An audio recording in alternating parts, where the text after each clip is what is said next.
I mean, truly and honestly, as the days go by, as these games go by, and the Sixers have yet to make a move, I feel more and more comfortable going into the NBA playoffs, knowing that this team right now, currently constructed, can take the Brooklyn Nets in the Game 7. Flat out. Last night, the Sixers faced off against the Golden State Warriors, the first of 4-game Western Conference road trips. Then they'll come back and play one Eastern Conference game and then come back home. But this is going to be a tough stretch here. Last time we saw them out on the West, they went 1 for 5 on that West Coast road trip earlier on in the year. And this time around, you're going to face off against teams like the Golden State Warriors, who they played last night, the Lakers, the Clippers, the Nuggets. It's going to be some tough matchups going forward. But man, this Sixers team constantly keeps showing me they're a good damn basketball team. Flat out, they are a good damn basketball team. Ladies and gentlemen, before we move forward, real quick, you guys are currently being recorded on my iPhone right now. Look, last night was a busy night, and what I'm going to try to do, sometimes what usually happens with me is if I don't have time to record, if I don't have time to bring out the whole camera, the whole setup, I just don't record. But I think that if things do go down, things still need to be reported on. So I will find a way to record, report, and bring stuff to YouTube any way possible, whether it be through my cell phone or whether it be through my camera, GoPro, whatever I got. My mission is just to put it on there. It doesn't matter how it looks, how it sounds, just to get it on there. So for the time being, if we're on a time restraint, it's gonna be on the iPhone, and it's just gonna be a quicker upload for me. But seriously, guys, it truly means the world to me. Thank you so much for supporting me throughout for these past 3 years now. It's been 3 years since El Parcero Philly YouTube channel has been resurrected, and seriously, it truly means the world to me. And please just don't forget. It really would mean the world to me if you can help me get pushed out into the algorithm by hitting the like button, subscribing to the channel, hitting the bell button for notifications, as well as sharing this video and this channel to help your favorite parts to grow. Last week we hit 400 subscribers. Truly means a lot to me. When I started back up on YouTube, it was my mission to grow this channel here to where it needs to be, and it's not there. It's not there yet. We're nowhere near where it needs to be. But hitting 400 subscribers, I'm appreciative for everything that comes to me. So hitting that 400 definitely means a lot to me. But without further ado, ladies and gentlemen, we got all the business out of the way. Let's talk about last night's game. It was a good win. It was a 108-98 win. Like I said, first game out on the West Coast. It was a little late start, 10 o'clock start. It is kind of tough, especially, if you're a Philly sports, 5 Philly sports fan like myself. You just got done watching the Flyers lose another game. They are a complete mess. And you're just looking forward to the Sixers to just kind of make you feel a little bit better as a Philly sports fan, because the Flyers flat out ain't doing it. They ain't doing it for us. So you're wait like half an hour to 45 after the Flyers game is done to get the Sixers going. And after that 10 o'clock start, listen, the Sixers started this game off quick again. It was kind of like the Knicks game. They took control in that first half. Golden State really couldn't contain the Sixers.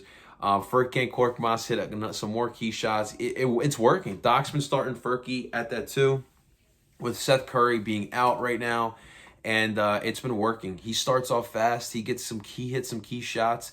The defense is just too much for some of these teams to handle. James Wiseman, got his first start in a while for the Warriors. He was hurt for a little bit, and Tony Bradley came to play and gave him some tough times. This was another game kind of like the Knicks game where the Sixers would find a way to lose the lead. They had a big lead midway through the third quarter. In this game, the Sixers had like a 20-point lead. The Warriors slowly, in the next 4 or 5 minutes, would allow that lead to just shrink to just 3 points. And then right before the fourth quarter, they grabbed that lead. And we went into the fourth quarter with Golden State winning this game. And credit to Golden State behind guys like Kelly Oubre. This point guard who's not replacing, but he's filling in for Steph Curry while he's hurt right now. Jordan Poole, I gotta give him credit. It was the first time I've seen Jordan Poole, and the guy, I love the way he plays. The guy plays with confidence. He's got a little bit of a jumper. He's got some handles. It definitely, I guess, for the Warriors, think about life past Steph Curry, something they're probably not thinking about. But Jordan Poole, I thought he did a solid job of kind of, filling in for Steph Curry while Steph was hurt and out. But they got some good contribution off their bench as well. Guys like Nico Mannion and Damian Lee, and Kent Bazemore. Kent Bazemore really brought a good defensive energy off the bench for the Warriors, but the Warriors made things difficult. Once the Sixers weren't able to control the game, the Sixers love to control the tempo of the game, meaning defensively they're doing their thing defensively. They get the quick transitions, but then when they have the ball on offense, they're controlling it. And once that sometimes doesn't happen, the Sixers find themselves to get themselves into a little bit of a bit of trouble, you could say. So credit to the Warriors. They in that third quarter they were knocking down the shots. Took those turnovers and turned it into points flat out. Get into the fourth quarter, and the Sixers turned up. They arisen from what happened in the third quarter. They turned it up, and behind guys like Tobias Harris, Ben Simmons, Shake Milton was huge in that fourth quarter as well. The Sixers would cut the Warriors. I feel like the largest lead they had was 6 points in that fourth quarter, and the Sixers were just staying right there. They weren't allowing the Warriors to get too far ahead. After a couple shots from Shake, and then it was 92-90. Danny Green from the elbow at the behind the 3-point line would hit a huge three and would get the lead, and the Sixers would not look back after that. That they would hit some more key shots. Ben Simmons, who I believe did not have a good free throw night. I believe he's missed 6 free throws. Yeah, he was 8 of 14 from the free throw line. He had an opportunity to really, solidify the win here. 2 key free throws. He knocked them. Toby added some more, and the Sixers would walk out of the Chase Center. It's not Oracle Arena. That's definitely weird to see, but the Chase Center, they would walk out the Chase Center victorious 108-98 winners here. Look, this is another good win. You don't want every game to be a breeze by. You want to prepare yourselves for the playoffs. And the fact that back-to-back, they've had the same kind of games where they allow leads to dwindle, big leads to dwindle on the road, but still find a way to, get their crap together and make a comeback and finish out games. And this is the type of things that we say that the Brett Brown Sixers teams probably wouldn't get a game out like this. They would not squeeze out a win like this out. I feel like a Brett Brown led team would have just allowed the Warriors to get on like a 20-0 run, and we would lose the game. But this Doc Rivers team, they fight to the end. They lost the lead. It's okay. It is okay. There's still plenty of time. You have a whole quarter left. Just knock down the shots.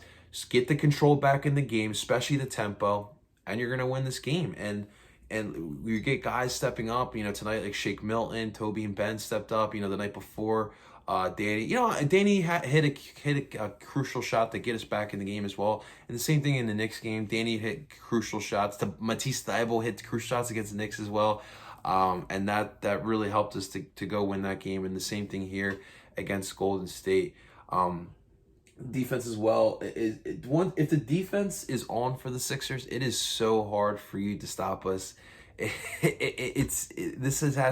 gonna have to dive deep into the into like the stats and like the rankings of the NBA and the defensive rankings, but the Sixers have to be up there in the top 5.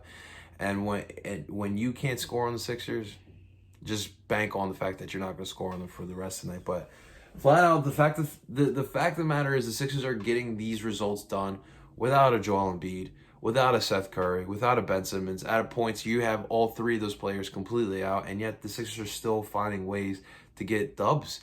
Tony Bradley, his career-high night. My man dropped 18 points, and it just felt like everything was working for him. He was getting those tip back in.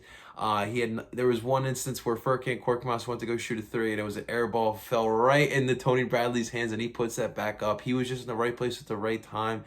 He was taking advantage of his opportunities, and that's what I'm talking about. Guys like him stepping up in the absence that Joel Embiid is not here. Dwight Howard didn't have to step up and have a big game like he's kind of been doing over the past couple games. He finished tonight with 2 points, but it's okay because Tony Bradley is getting 18 points, and Tony Bradley played 32 minutes. Tony played 32 minutes, so no need for Dwight Howard on this night. It was definitely great to see. This is a great first result here on the West Coast. against the Golden State Warriors team. Now, let's face it, I expected them to get the W because Golden State was without Steph. I get these guys messed up between Steph and Steph Curry. Steph Curry was out. Obviously, no Klay Thompson. James Wiseman back after missing a couple games. So I expected the Sixers to get the win, but I do give kudos to the Warriors because they fought and they did fight hard. And there's still good leadership over there. Guys like Draymond Green is still playing. Draymond did actually start. And they still have Steve Kerr. Believe it or not, Kerr is still the coach of the Golden State Warriors. So combine those two factors together, and Golden State is not a terrible team. I think they're still on a playoff run as well. And Andrew Wiggins is still there.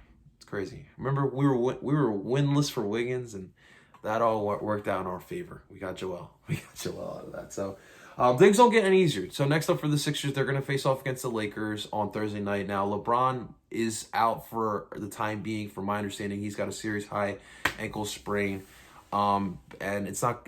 Listen, I want LeBron to play, but I also want Joel Embiid to play because I think we all remember what happened in Philadelphia a couple months ago.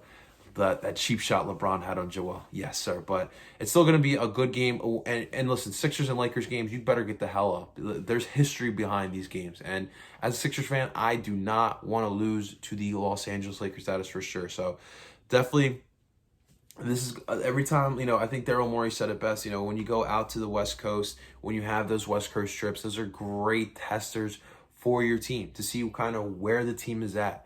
Because especially you're facing off against 4 quality Western Conference opponents. So the Lakers is going to be the next test, and we'll see how they respond. But definitely a solid 108-98 win here. The Sixers blew a 20-point lead, found a way to get it back, and still held the Warriors under 100 points. That's a good night. It's definitely a good night.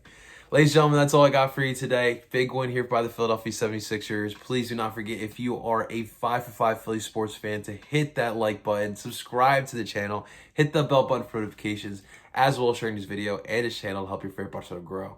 And until next time, ladies and gentlemen, I go by the name of Ed Barcelona Philly, and I'm telling you guys to trust the damn process. I'll talk to you soon.